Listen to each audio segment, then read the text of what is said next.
안녕하십니까. 파이터치 연구원 나정주 원장입니다. 오늘은 또 다른 손님을 모시고 한번 같이 말씀을 이어가도록 하겠습니다. 예, 본인 소개 좀 해주시겠습니까? 네. 안녕하십니까. 파이터치 연구원 한원석 선임연구원입니다. 주로 어떤 분야에 대해서 연구하시죠? 예, 저는 주로 공정 경쟁 관련 연구를 수행하고 있습니다. 예. 공정 경쟁이라 하면은 이제 주로 기업들 간에 무슨 서로 페어하게 경쟁한다 그런 얘기죠. 예. 최근에 무슨 연구를 하셨다는데 여기 지금 새로운 보고서가 나왔는데요. 이 보고서 잘 안 보이시는 것 같은데 보고서 제목이 노사분규가 대중소기업 간 임금 격차에 미치는 영향 OECD 국가를 중심으로 라는 이제 제목의 연구 보고서가 나왔습니다. 책임 연구는 이제 한원석 선임연구원이고 이게 이제 어떤 내용이 좀 말씀을 간략히 해주시겠습니까? 예, 최근 대중소기업 간 임금 격차가 큰 문제로 대두되고 있습니다.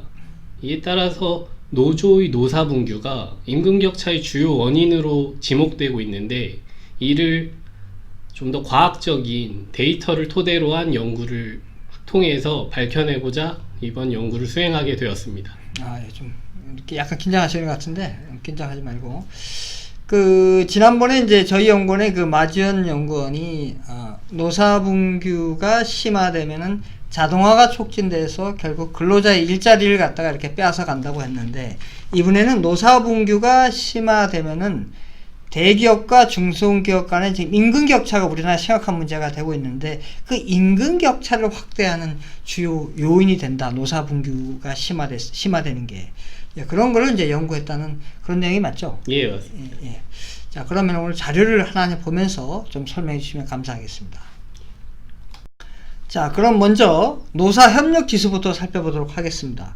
지난번에 마지연 연구원이 노사분규가 자동화에 미치는 영향을 연구하면서 노사협력 지수에 대해서 간단히 살펴봤는데 노사협력 지수에 대해서 오늘 또 다시 한번 소개해 주면 감사하겠습니다. 노사협력 지수가 뭐죠?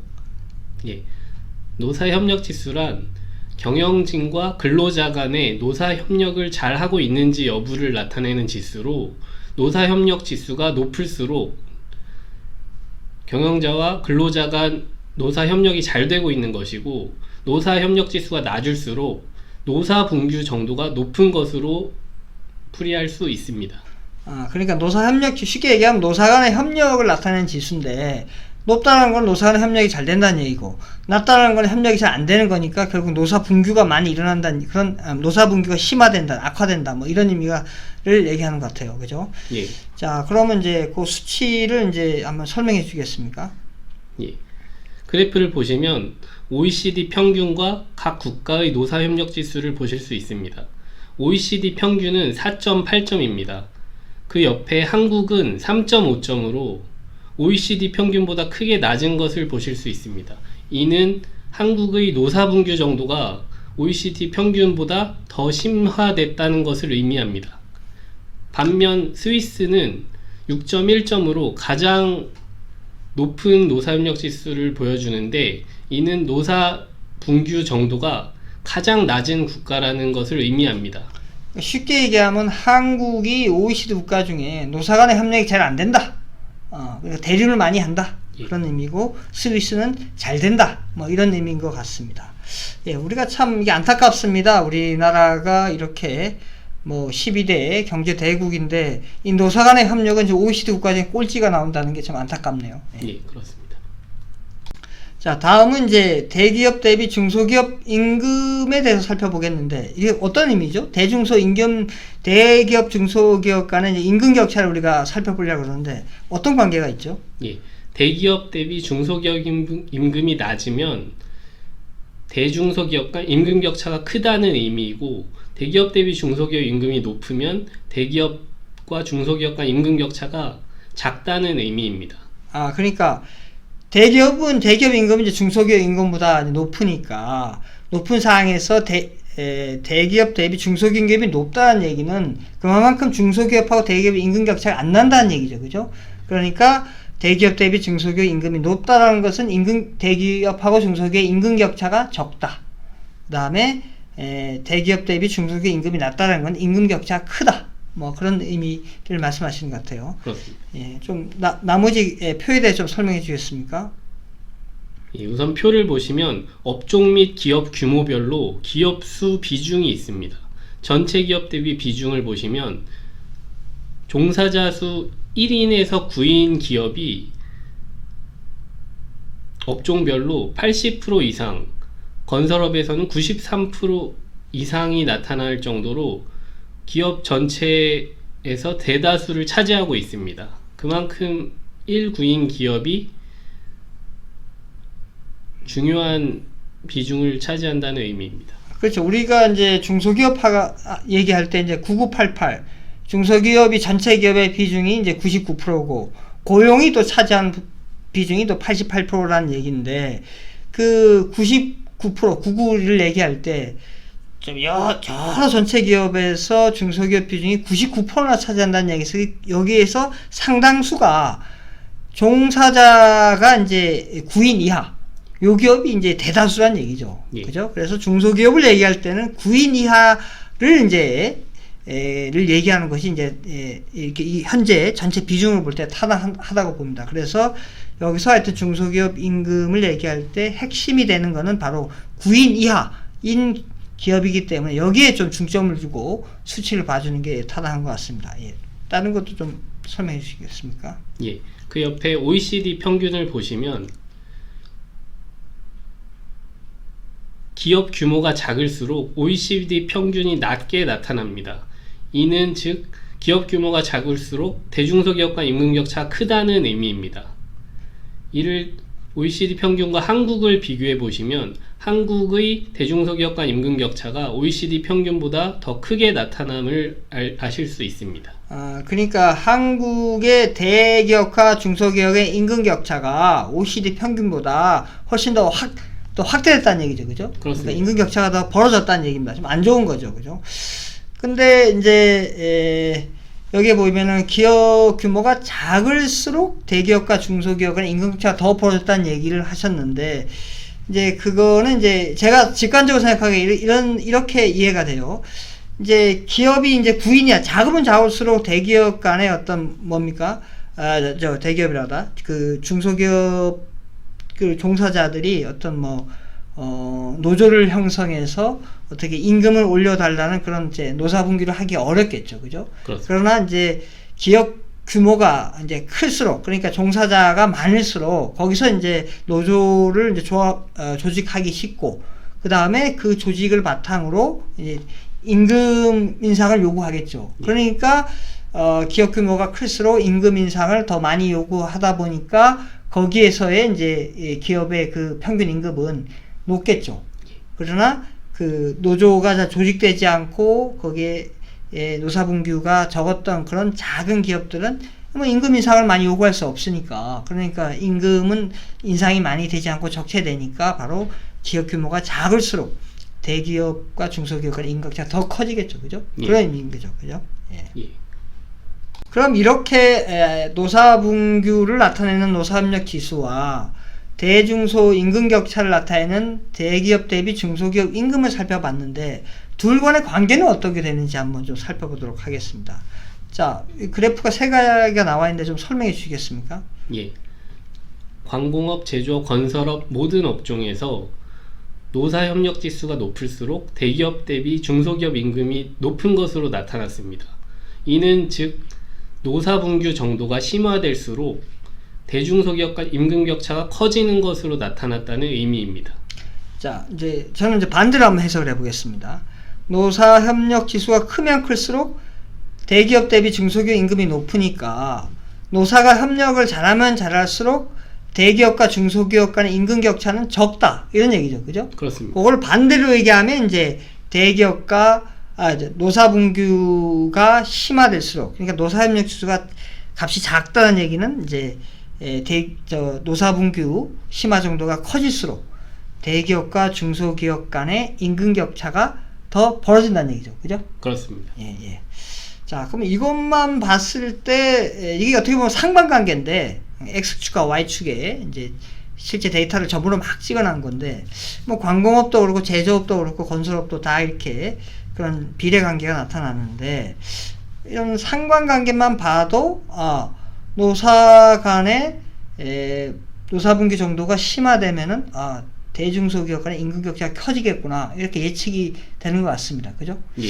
그래서 근데 요 상관관계만 우리가 봐서는 실제 인과관계, 이 원인, 이 노사분규 때문에 대중소 임금 격차가 더 확대됐다, 그거는 우리가 알 수 없잖아요. 그래서 인과관계를 우리가 한번 살펴봐야 될 것 같습니다. 그걸 연구하셨다는 거죠. 그죠? 예, 그렇습니다. 예. 자, 그래서 인과관계, 즉 노사분규가 대중소 임금 격차 확대에 미치는 영향을 한번 살펴보도록 하겠습니다. 자, 한번 뭐 분석 방법, 자료 결과가 있는데 좀 설명해 주시겠습니까? 알겠습니다. 분석 방법은 하우스만 테일러 추정 방법으로, 이 추정 방법을 통해서 변수 간 인과관계를 좀 더 신뢰성 있게 분석했습니다. 뭐 말이 어려운데 하우스만 테일러 이름이죠. 사람 이름이죠. 그렇습니다. 하우스만하고 테일러, 그 사람들이 보다 신뢰성 있는 방법을 갖다가 그러니까 노사분규가 대중소 임금 격차에 미친 영향은 이제 순영향을 해야 되는데, 그러니까 대중소 임금 격차에 미치는 영향들이 요인들이 많을 수 있겠죠. 예를 들어서 대기업이 뭐 납품 단가를 후려쳐갖고 중소기업한테 후려치니까 대중소 임금 격차가 더 벌어지는 여러 가지 요인들이 있는데, 그 요인들은 동일하게 한 상태에서 순수하게 노사분규 심화 정도가 이제 대중소 임금 격차에 미치는 영향을 살펴보는, 그 순효과를 살펴보기에 가장 적합한 방법이 하우스만 테일러 방식이라는 얘기죠. 그렇습니다. 예. 또 설명 부탁드립니다. 예. 본 연구는 2008년부터 2016년까지 OECD 국가 데이터를 활용하여 수행하였습니다. 분석 결과를 간단히 설명드리겠습니다. 노사분규가 1% 심화되면 대중소기업, 특히 1구인 기업 간 임금 격차는 최대 1.2% 확대되는 것으로 나타났습니다. 그러니까 노사분규가 심화되면 대중소 간의 임금 격차는 확대되는 걸로 나타나네요. 그렇습니다. 아까 상관관계에서 본 것처럼. 예. 잘 알겠습니다. 자, 이렇게 살펴본 것처럼 노사분규가 심화되면 대중소 기업 간의 임금 격차가 커지는 걸로 나타냈는데, 그럼 이거를 향후 어떻게 해야 됩니까? 향후 발전 방향에 대해서 좀 말씀해 주시기 바랍니다. 예. 노사분규가 심화되지 않도록 노조법을 개정해야 한다고 생각합니다. 우선 노사분규 시 부분적 직장 점거가 허용되고 있는데, 이를 사업장 내 쟁의행위의 전면적 금지로 변경해야 합니다. 미국, 독일, 영국 등 선진국에서는 사업장 내 쟁의행위를 허용하지 않고 있습니다. 또한 대체근로제를 허용하지 않고 있는데, 대체근로 허용 법안을 마련해야 한다고 생각합니다. 자, 말이 뭐 처음 보면 좀 어려울 수가 있는데, 그러니까 사업장 내에 쟁의 행위를 금지한다. 쉽게 얘기하면은 이제 노사분규를 이제 못하게, 사업장 안에서는 사업장 안에서 노사분규를 해버리면 일을 할 수가 없잖아요, 그죠? 그렇습니다. 그런 문제가 있고, 그 다음에 이제 대체 근로라는 얘기는 이제 노사분규를 하면 그 일을 못 하잖아요. 근데 예를 들어서 우리 뭐 버스라든가 지하철 같은데 예를 들어서 저 데모한다고, 그 우리는 출근해야 되는데, 국민들은 출근해야 되는데, 만약에 그걸 버스를 운행 안 한다거나 그 다음에 지하철을 운영 안 하면은 우리는 자가용 없는 사람들은 출근을 못 하잖아요. 그럴 때 이제 그때는 이제 다른 사람으로 노사분규 안 하는 다른 사람을 이제 채용해서 근로할 수 있도록 그렇게 하게 있는데, 공공 분야는 그렇게 하는데 민간 부분은 이제 뭐 현대 자동차라든가 이런 데서는 이 대체 근로가 허용이 안 되잖아요, 지금. 그렇습니다. 저 노조법에 보면, 그죠? 그러니까 이거를 좀 허용해달라는 얘기죠, 그죠? 선진국도 이렇게 하고 있으니까. 또 말씀해 주시겠습니까? 두 번째로, 임금 인상 요구 단체 협약 유효 기간을 기존 2년에서 3년 이상으로 연장해야 한다고 생각합니다. 미국과 일본 등의 선진국에서는 이미 단체 협약 유효 기간을 영구적으로 허용하거나 혹은 단체 협약 유효 기간을 3년으로 정하고 있습니다. 그러므로 한국도 최소한 일본의 3년 수준 이상으로 단체 협약 유효 기간을 변경해야 한다고 생각합니다.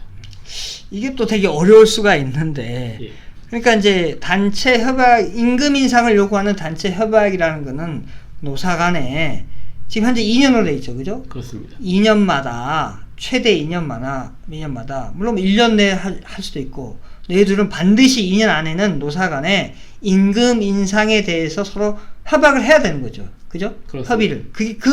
그 법적인 이제 단체 협약이 2년으로 이렇게 맥시멈 2년으로 돼 있기 때문에 노사 간에 이 협약을 안 할 수가 없는 거죠. 그러니까 매번 이렇게 하다 보니까 이거를 빌미로 해서 안 올려주면 바로 이제 노사분규를 데모를 하는 거죠. 그죠? 예. 그러다 보니까 그런 노사분규가 심화되는 걸 방지하기 위해서는 그 노사분규가 대중소 임금 격차를 벌리는 원인이 되니까, 왜냐하면 아까 말씀드린 대로 1인에서 9인, 특히 여기는 이제 노조를 조직할 수 없으니까 임금 돈을 올려달라는 데모를 할 수가 없는 거죠. 예. 그런데 대기업들은 대부분 이제 노조가 있으니까 거기서 이렇게 단체 협약 같은 거를 이용해서 2년 안에 임금 인상을 요구하는 그 협약을 법에 하게 돼 있으니까 아예 계속해서 요구해갖고 요구 인상 안 올려주면은 노사분규해갖고 임금을 계속 높이니까 대기업 근로자의 임금은 계속 올라가고, 그 다음에 9인이야 중소기업들은 거의 뭐 안 오르고,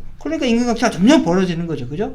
그래서 그거를 이제 막기 위해서 아예 저런 단체 협약 같은 게 저게 빌미가 되니까 노사분규에 예. 저거를 아예 3년 이상, 뭐 미국처럼 아예 없애거나 최소한 일본처럼 3년 이상 해놔야 그나마 이제 노조가 서로 노사분규를 만들 수 있는 빌미가 적어진다는 얘기죠. 그죠? 그렇습니다. 그런 의미죠. 예. 오늘 뭐 간략히 좀 이렇게 연구하는 거는 제가 알기로는 몇 개월 연구한 걸로 알고 있는데, 아주 너무 핵심만 간략하게 이렇게 설명을 해서 좀 아쉬울 수도 있는데, 근데 사실 이게 좀 너무 길어지면은 또 시청자 여러분이 재미없어 하기 때문에, 사실은 이 분야가 되게 중요한 분야거든요. 왜냐하면 대기업과 중소기업 간의 임금 격차, 우리나라가 아까 데이터에 본 것처럼 참 OECD 평균에 상당히 못 미치거든요. 그러니까 정말 심각한 문제입니다. 그래서 이 문제를 해결하려는 여러 가지 정책들이 많은데, 거기에 중요한 요인 중에 하나가, 아니 노사분규 심화 때문에 그렇다는 거는 처음 밝혀낸 건 거잖아요. 그죠?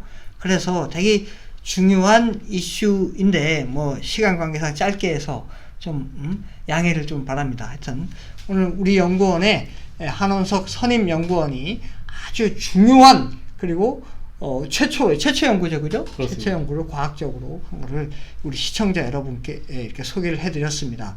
오늘 뭐 언론 보도에도 여러 개 나왔습니다.